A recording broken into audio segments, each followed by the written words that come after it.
Ito ang ating kanin. Magsasaing tayo dito sa tasa. Okay. Op. Hindi pa, pre. Dito natin siya itasaing kasi wala tayong kanin.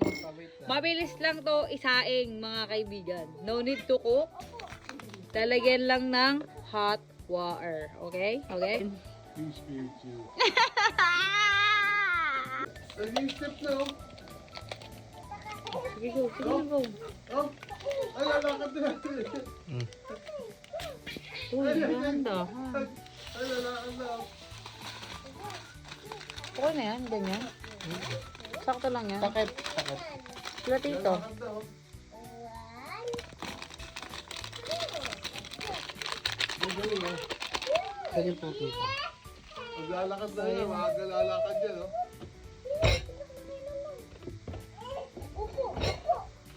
Kaya nalaglag sa mga.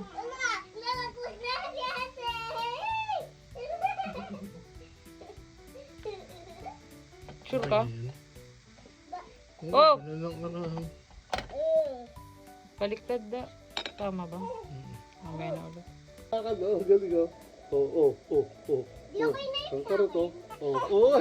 Kangkara ka? Kangkaro. Oh. Ay, very good ah. Ay, very good yun ah. Mami, init na to. Kangkaraho, kangkarihi. Ang galing, oh. Oh. Ay, very good. Ay, sa ate. Oh. Wag! Naturuan ko nga eh.